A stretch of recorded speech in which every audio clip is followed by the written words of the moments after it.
जब आपको कोई क्लाइंट इंगेज करता है to argue a murder reference, now here comes a little technical part कि इसको तैयार करना किस तरह। हर किसी लॉयर का अपना अपना स्टाइल है किसी भी मर्डर रेफरेंस को तैयार करने का।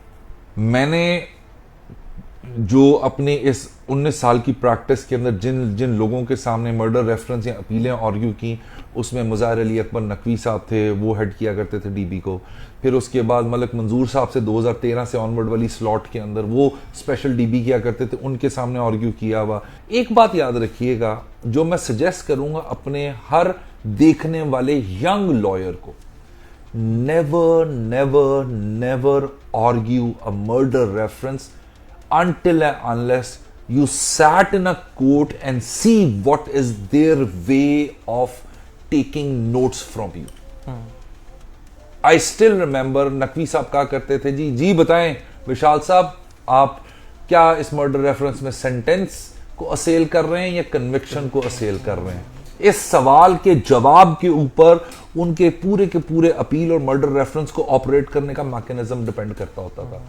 ट्रस्ट मी, हर वो हाई कोर्ट का जज जो कि मर्डर रेफरेंस की डीबी को हेड कर रहा है या सप्लीमेंट कर रहा है एज अ सेकंड जज, वो इन मर्डर रेफरेंस को अजबर जुबानी फैक्ट बाय फैक्ट पढ़ के आए होते हैं।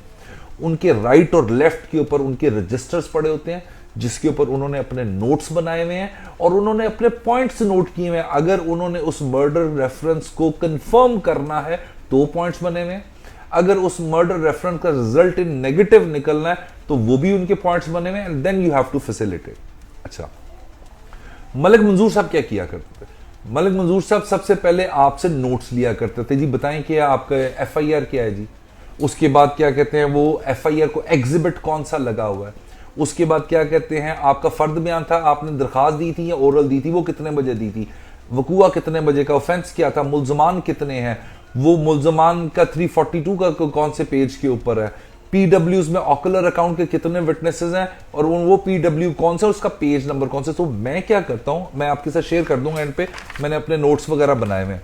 इसके अंदर मैंने फैक्ट शीट्स बनाई हुई हैं। फैक्ट शीट्स के अंदर पहले जिस तरह एफआईआर की डिस्क्रिप्शन होती है उसी तरह होता है वो एफआईआर नंबर क्या है, और यहां पे एफआईआर बेल से डिफरेंट मैं क्या करता हूं कि एफआईआर के कॉलम के आगे उसका नंबर लिखा होता है और उसको जो एग्जिबिट लगा हुआ है वो लिखा होता है।